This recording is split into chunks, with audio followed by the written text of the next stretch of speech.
Live from the front lines, welcome to Stats Chat, hosted by Brad Zinda and Kalen Sigecan. This is where strategy meets straight talk. It's bold ideas, real growth, and whatever else hits the mic. This is Stats Chat. Well, hi, Kalen. We are back for episode 2 of this crazy podcast we put together called Stats Chat. Can you believe it? They asked us back. Here we go. Back in the room. They let us back in here. They did. It's kind of been fun. We actually enjoyed last week, and getting me behind the mic here. I didn't realize I had a little bit of a talent here. With the mic? Yeah. Okay. Yeah, I sound good. Some might say that. Yeah, but... I mean, I don't. Maybe I don't. But here's the deal. We left everybody with a little bit of a challenge last week, and that was on client experience. But before we get into that, we should recap a little bit on our weekend, some of the things that we did. It's been kind of crazy up here. Weather has been all over the place. Welcome back to Minnesota, right? That's what we get every March. We've got some really cool things happening. We had high school hockey going on. We had March Madness is now live. But we got, I don't know, felt like about 6 feet of snow the other day. Bunch of snow, and then only in Minnesota can it go from, what was it the other day, 5 degrees outside, and today's supposed to be 60. That's quite the swing. A couple of days. Just love Minnesota, right? You got to love it. Yeah. I've actually seen it one time where Duluth, up on the North Shore by Lake Superior was 20 degrees, and we were 81 degrees down here, a 61 degree swing. And it's only 2 hours away. 2-hour drive. Made that drive a couple of times. Well, let's jump into this week. This week we'll recap a little bit, but last week we had talked about those challenges and some of the things that advisors face in their office every day and how they can make for a better client experience. And so I thought we'd get into what the first 30 days could actually look like. As they set the stage for their next appointment. Sure. Before we get into that too, when you mentioned the word experience, when you think about, and Brett, you've mentioned this many times before too, you talk about experiences, not only in our industry with clients and kind of what we do at Gradient, even with our advisors experience, but you think about everyday things that, you might do with your family, like dinners, restaurants, like you've said this many times, and I completely agree. The experience at a restaurant and the service that you get is almost more important than the food that they deliver. I would agree. What are your thoughts on that? I would agree. I mean, you'll go back to an average restaurant as far as food wise, but especially if the experience was, top notch. You had great service. You were greeted. You felt like they never let you, sit for more than 15, 20 minutes without checking on you. I mean, there's a lot of things that people look at when they go to a restaurant.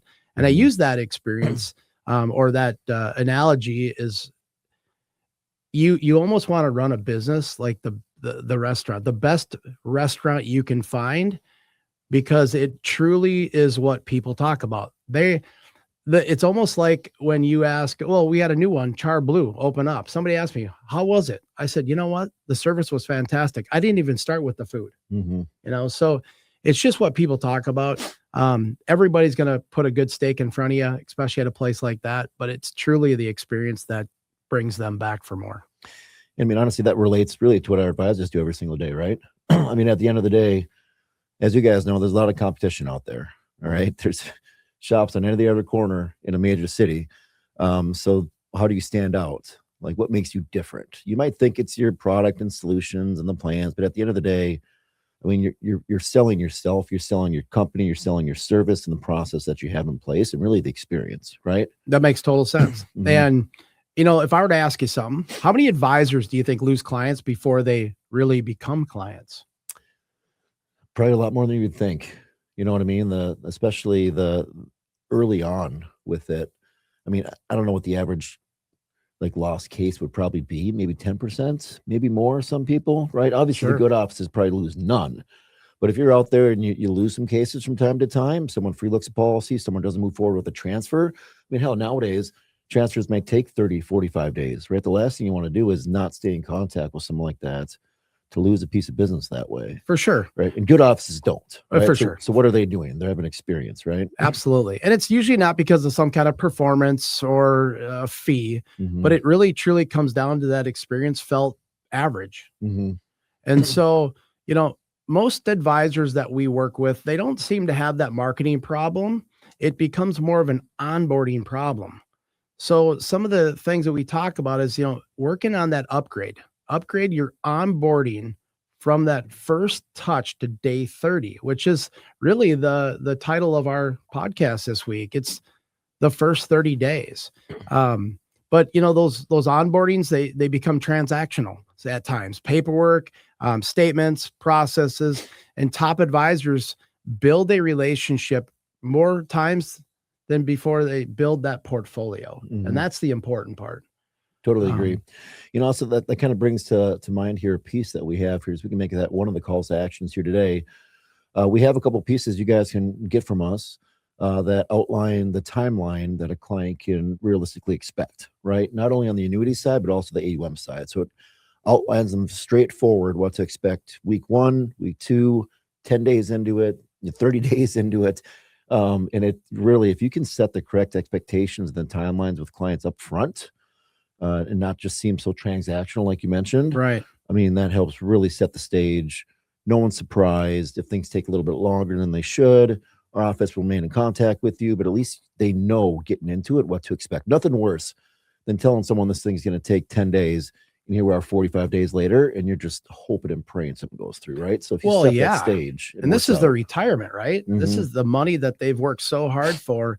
And some may have just written a check or you know, like you said, a transfer could be stuck and it could be $500,000. Well, people want to know what's going on through that process. So just that quick guide you talked about, I know a lot of our advisors will use that. So if that's something you guys are interested, please reach back out to us on that. But let's take a couple stabs at this first, you know, 30 days. You know, step 1 is that immediately, you know, we want to stand out. We want to be the standout. You said that a couple times already. So what about maybe sending a quick personalized video? Be great. Before they show up at the office. Just, you know, a little, hey, we can't wait to see you. We were super excited to meet you and your spouse. And we will be ready. If you didn't see the Commerce link, we will email it over, you know, the night before, and we want to make sure that you have everything that you need before you come see us. And, you know, really it's the signal that you care. It's not just about the money. Yeah, and those are easy to do nowadays. I mean, here we are in a nice studio, but I mean, nowadays with smartphones and cameras on your PC and everything else, it takes 2 minutes to do something like that, right? And that 2 minutes could make the world of a difference from a client's point of view, if you can set the stage that way. For sure. There's actually one of the advisors we work with. He says it's perfectly, but he says, you know, people don't care about how much you know until they know how much you care. Correct. And so, you know, that brings me to a couple of things that I know some of the advisors continue to do. And that would be, it's the non-financial questionnaire. You brought this up the other day to one of the advisors you were speaking with, but, you know, maybe talk a little bit about what that would look like and what you might be asking for on that questionnaire. Yeah, no, that questionnaire is a great thing. It's kind of more, you know, when clients actually become a client, right? And it walks through what they like to do, what they don't like to do, activities they're involved in, pickleball, tennis, golf, and wine, things like that. And as your business grows, you know, you get to a point where client events become a thing, right? I mean, we go to plenty of client events each year. We visit our advisor's office all the time, and we love going to them because not only do we get to kind of meet the end consumer at the end of the day, but we also get to see our agents interact with these clients, right? And a lot of the times these events are very unique in what they do.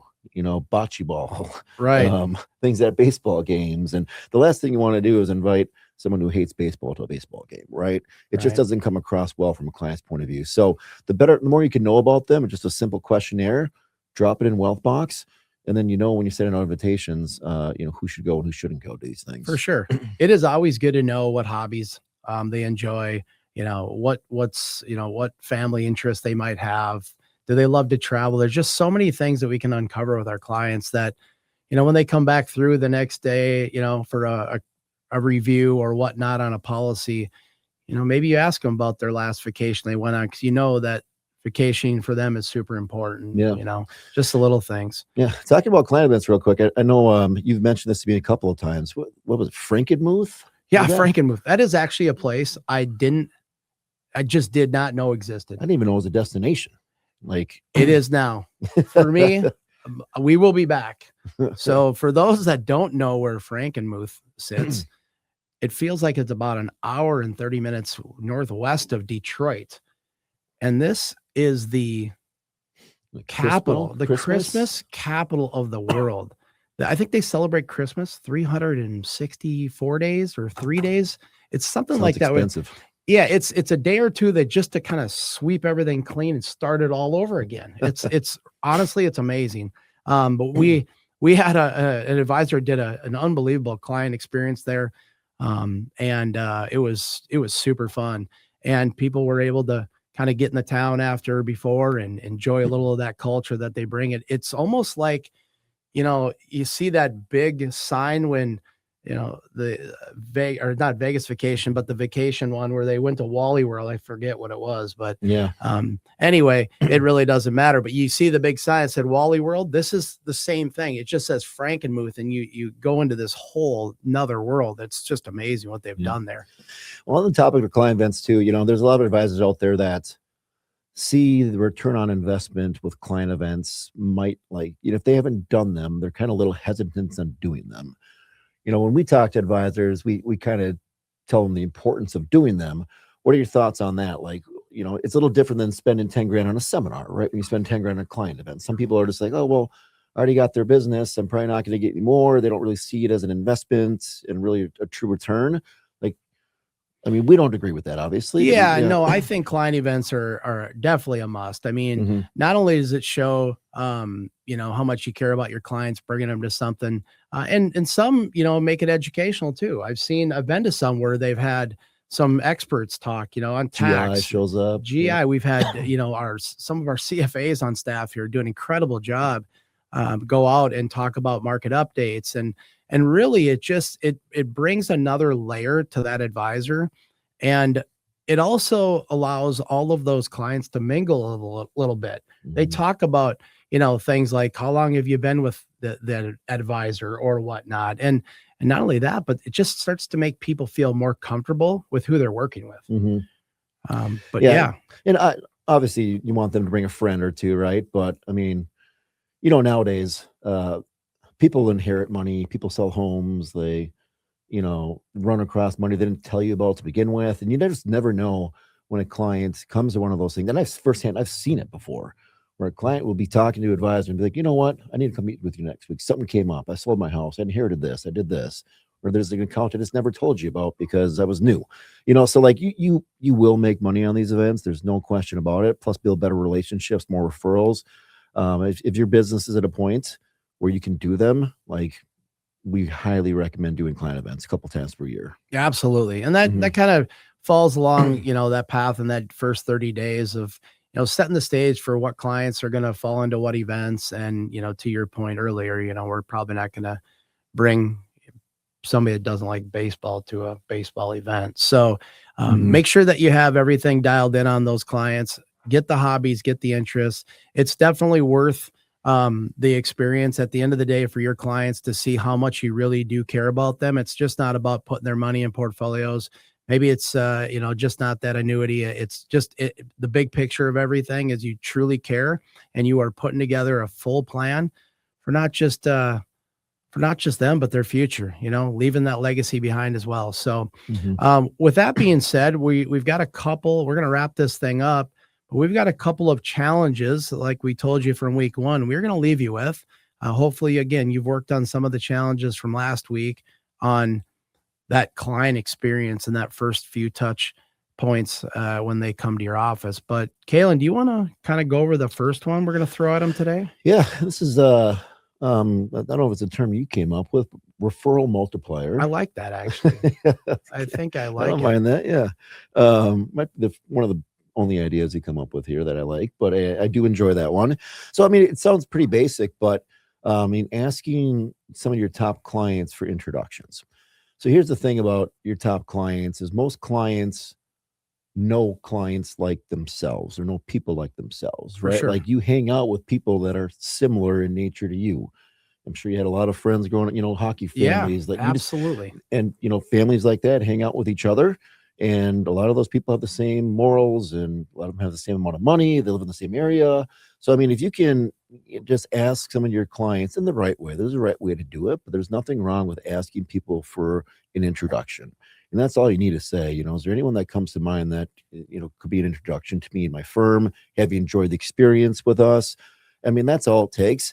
And you're not making them feel guilty about things for not giving you someone, but you just never know when someone will say, you know what, I do have a friend. I do got a neighbor. I got That's a for sure. relative that's asked me about who I use, and I'll drop their name to them. Here's their name. Reach out to them. And simple as that. 1000%. Mhm. If you ask, you never know. Right. Mhm. And so Well, if you don't ask, you won't. I mean, it's simple, right? You won't receive. Oh, if that, you yeah, don't, yeah, of that's course. right. That's right. That's correct. Yeah. I Right. mean, if you ask somebody for a referral, or if you ask them, hey, listen, I'm just looking for an introduction, there might be somebody out there that you're thinking of right now that I could help. Mhm. And it can be super simple. And again, at the end of the day, what we do know is if you don't ask, we know the results. And so just by simply asking, can only lead to my referral multiplier. The other one I have, which I thought was kind of fun, it's the objection killer drill. I came up with that one too. I'm getting really good at these names actually, but Yeah. we'll just keep focusing on what patent that term. the objection killer drill is. You're going to write out your 5 top objections, and you're going to refine your responses. Advisors are faced with all sorts of objections, just to name a few of them that come to mind. But the easiest one is now's not a good time. You know what I mean? Yeah. And so How about let me think about it? let me think about it. Yeah, that one seems to hit probably every advisor. Mhm. There's the other one is maybe I've got a current advisor. I'm working with a current advisor. And so these are all things that, we get pushed against a wall and we really don't know how to get out of them. And so practicing these types of objection handling, I promise you, they will result in a higher close rate. Mhm. We actually are going to put together some of these objections. I'll get you some really good responses and we will email these out.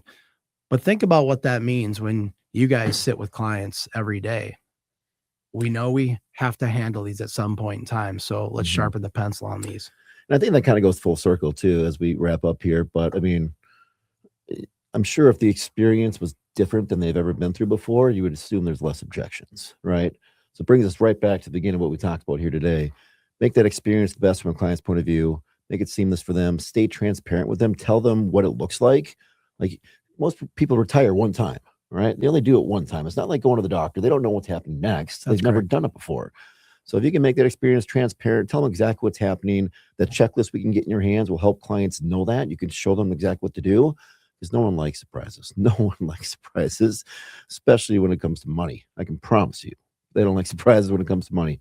So make that streamlined, transparent. And I mean, objection will be better. Business will be Absolutely. better. Absolutely. Well, we appreciate you tuning in for the second episode of Stats Chat. Stats Chat. We are loving this. And I promise you, we're going to continue to build off these, different, whether they be, challenges or just everyday life for an advisor. We're going to continue to bring as much as we can. Again, if there's anything that you guys want to focus on, please send us an email. We'd love to throw it into our podcast and help as much as we can. Remember, sharing's caring. Signing off.